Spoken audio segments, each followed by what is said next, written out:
Even though I actually thought I was an honest person when I got in recovery, I lied about shit all the time.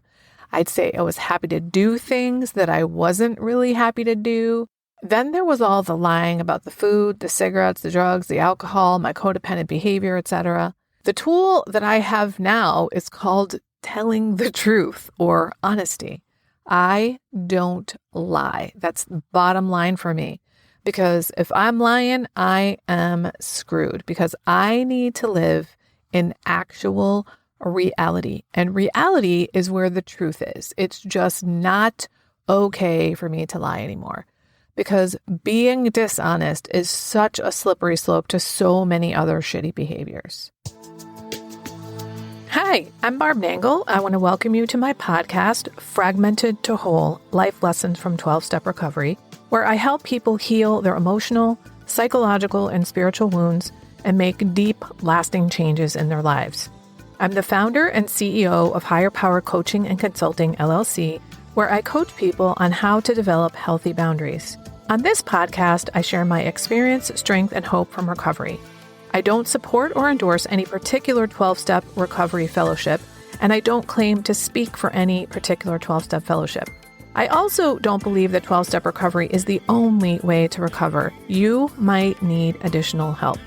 My hope is that you'll find my words concretely helpful in improving your life, whether you're in recovery or not. If you like what you've heard on this episode, please screenshot it and share it on social media. And if you do, please be sure to tag me at Higher Power Coaching. This is episode 188, Dysfunctional versus Functional Tools, How to Stop Making Things Worse. The other day, I was talking with someone in recovery about how we didn't have any tools for living before we got into recovery and how we've learned to have a whole slew of tools from recovery. And I was like, wait, I actually did have tools. They were just really shitty tools that made things worse rather than making things better, which is generally why we use tools to make things better, not worse. What I'm going to do here is list some of the shitty tools that I used to use to manage my life and then contrast them with what I do now. The first one I'll talk about is that I used gossip. And I really didn't know that that was what I was doing. If you want to hear more about my journey to stop gossiping, I'll put a link in the show notes to my episode about that. When I used gossip as a quote tool, that meant I was talking about problems and talking about other people, but I wasn't solving problems. I was just talking about them and making them worse by making them seem a lot bigger than they were or by involving more people in them. And now what I do instead of gossip is I am a problem solver. I come at things with a solution orientation and I directly communicate with people. And I communicate with the people that are actually involved in the situation rather than all the people around it. I contain the information to the people that are involved in the situation, and I don't bring other people in on it unless it's absolutely necessary to bring them in for some very specific problem-solving reason. Another old tool that I used was pretending. I pretended shit wasn't happening, or I pretended that I felt things that I didn't feel, or I pretended that things were okay with me that weren't, or I pretended that I liked things that I didn't. I used to work in a job where we did a lot of trainings, and in those trainings, we would occasionally do role playing as part of the trainings. Oh my God, I fucking hate role playing. And I realized it's because I've been fucking pretending my whole life and I hate it. And that's why I hate role playing. Now I don't pretend anymore. I actually tell the truth. I let people know what is really going on with me. I say yes when I mean yes. I say no when I mean no. I say things like, I don't care for that if I don't care for something. If I actually like something, like Hallmark movies, then I admit it instead of pretending that I don't like them. Another shitty tool that's closely related but is a little bit different was one that I used to use all the time, and that was lying. Even though I actually thought I was an honest person when I got in recovery, I lied about shit all the time. I'd say I was happy to do things that I wasn't really happy to do. Then there was all the lying about the food, the cigarettes, the drugs, the alcohol, my codependent behavior, etc. The tool that I have now is called telling the truth or honesty. I don't lie. That's the bottom line for me. Because if I'm lying, I am screwed because I need to live in actual reality. And reality is where the truth is. It's just not okay for me to lie anymore because being dishonest is such a slippery slope to so many other shitty behaviors. Another one of those shitty tools that I used was stuffing my feelings down and trying not to feel what I was feeling. I've had a number of pretty bad episodes of depression, and every single one of them was connected to a man, mainly because I was trying to pretend that I wasn't feeling something that I was. I was stuffing my feelings, usually feelings of attraction to someone, but occasionally it was feelings of repulsion. In my last relationship before recovery, I became really disgusted with and resentful of my then boyfriend. But I tried to stuff that down, which resulted in me having a terrible episode of depression. Most of the other episodes, it was about being attracted to somebody that either wasn't attracted to me at all or who wasn't as serious as I was. So I tried to stuff my feelings and act like I didn't feel what I actually felt. Now, what I do rather than stuff my feelings is that, one, I allow myself to feel my feelings, and when and if it's appropriate, I share them with other people. I don't require other people's approval the way that I used to, so it's a lot easier for me to express how I really feel. We have feelings for a reason. They are indicators about something. For me, that unrequited love was one of the most painful feelings I had ever felt. And it was partly that painful because I stuffed it down so much. I wanted to express the joyful feeling of love, but I was afraid to express it because I knew that it wasn't reciprocated. So the amount of work and energy involved in doing that just made things so much worse. I've had to do a lot of feelings work in recovery, and the way I think of it is that I needed my feelings to become right-sized. A lot of the stuffing I did with my feelings was because I was afraid of my feelings. And what I've learned is that feelings are energy in motion, emotion. And the thing about energy is it continually morphs and changes. It never stays the same. So if I allow the feelings to come through me and I express them, they'll eventually dissipate. It may feel scary and like I'm going to die, but that feeling is not permanent. I acted like any feelings that I had that were shitty, that I was avoiding, were going to be permanent, but they actually dissipate over time. So I don't stuff my feelings anymore. I feel them and I express them. Another really shitty tool that I had was shame. The main shaming I did was of myself and making myself feel really bad. But don't get me wrong, I shamed other people, often by making them feel like fucking idiots. So shaming myself was another way of saying beating myself up.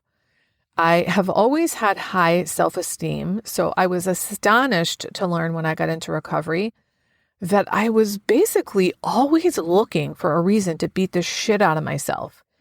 And even though I did a lot of work in my late 20s to clean up the negative self-talk in my head, I realized in recovery that there was a lot more going on in my head than I realized. I didn't know that I was still beating myself up, but I was.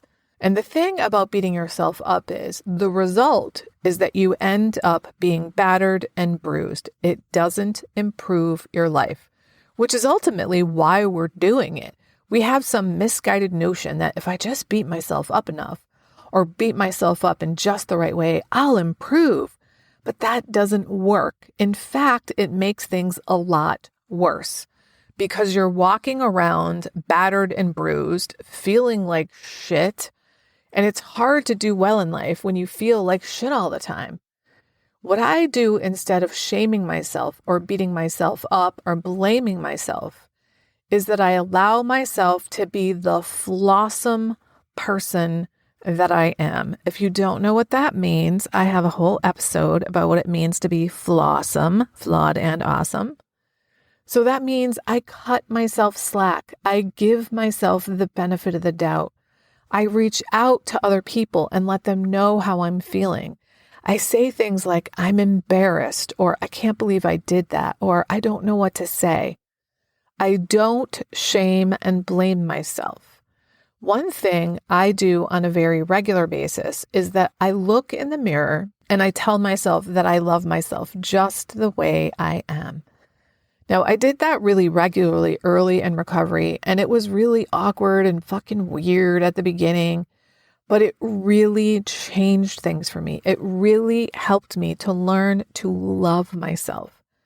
And then I would occasionally do it from time to time, but in the past, year or so, I've come close to doing it every single day. And let me tell you something, it makes an enormous difference.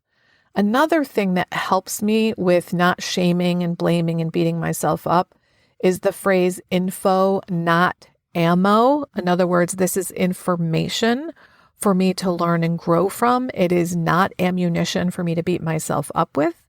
Guess what? I have an episode about that too. I'll also link that in the show notes. Another shitty tool I used was hiding. I was trying to hide all the time, trying to hide what I thought, what I felt, what was real about me. And that has something to do with why this podcast is called Fragmented to Whole, because I was hiding behind all these different facades, which were partly responsible for all those different fragments. Because I wasn't even really clear who I was. And that was because I was trying to hide, because I didn't feel safe being the real me when I was a kid. Because in my family, we used a lot of sarcasm, ridicule, and passive aggressive communication, and just a bunch of shitty ass tools, which is where I learned them. I didn't feel safe, so I felt the need to hide who I was. And something that's coming to mind, I've never thought of this as hiding before, but when I used to date people before recovery and I would bring personal items to their house, I would always make sure that I put them away somewhere so it was not taking up space in their home that was evident. And when I started dating my current sweetheart, I noticed that I was doing this. I was like, oh, I'm feeling like I don't want to take up space in his home. Even though he is absolutely delighted that I am here, I didn't want to cause him any extra effort. I remember when I first started staying over there and he wanted to carry my bags down to the car for me in the morning. I said, I got it. I don't need your help. And he was like, yeah, I know you don't. I want to help you. Please let me help you. And I was like, oh, oops. I guess you could say that was another form of me hiding. Another shitty tool that I used was to deny. Now, I had a recent episode about that. It's number 182. It's called Denial 3.0 because I had 2 other episodes previously about my denial. That's how big of a role denial has played in my life. In fact, I'm certain there will be more episodes in the future as I come more and more out of denial. Denial is a way of not facing reality, of me wanting things to be the way I wanted them to be. For example, I didn't want there to be traffic on the highway. I mean, I really don't want there still to be traffic on the highway, but I'm not denying that that's the reality nowadays. The tool that has replaced denial for me is acceptance. I've really learned acceptance, to accept things as they are, to live life on life's terms, to stop fighting against things because they, quote, shouldn't be that way. I have an episode on acceptance and 2 about life on life's terms. I will link those in the show notes along with the denial episodes. Now, there are plenty more shitty tools I use, such as defensiveness, giving unsolicited advice, having unrealistic expectations of myself, other people, the world, being judgmental, people-pleasing, and approval-seeking. But I think you get the point. I have transformed from using a whole slew of dysfunctional tools that just made things worse to having a whole toolshed of functional, healthy tools that make things better. And I wanted to share these because I realized that we actually did have tools. They were just counterproductive tools that made things worse rather than better. One of the frameworks I really like to use in thinking about all this is from step 12, where it says, we practice these principles in all of our affairs. First of all, it says we practice. It doesn't say we perfect. It says we practice. And when it says in all of our affairs, that means we live in alignment with the principles and values of 12-step recovery. In my personal life, it means that I live in alignment with my values. That is, I have integrity. I do what I say I'm going to do. I'm a woman of my word. I am an honest woman of integrity who knows how to make things better, not worse. I was recently reminded by a friend that when I first started recovery, I didn't feel lovable. I almost can't believe that I used to feel that way and that I kind of forgot something so profound because I truly love myself now. And I want that for everybody. If you don't love yourself, there's literally nothing that can make up for that. I created something exclusively for my private clients since many of them don't love themselves. And I've now opened up my private vault to share it with up to 10 people individually. It's called the Self-Love Sprint. You'll grow to love yourself and truly feel worthy so you can stop saying yes when you really want to say no, stop neglecting yourself and putting everyone else first, stop saying all kinds of nasty shit to yourself.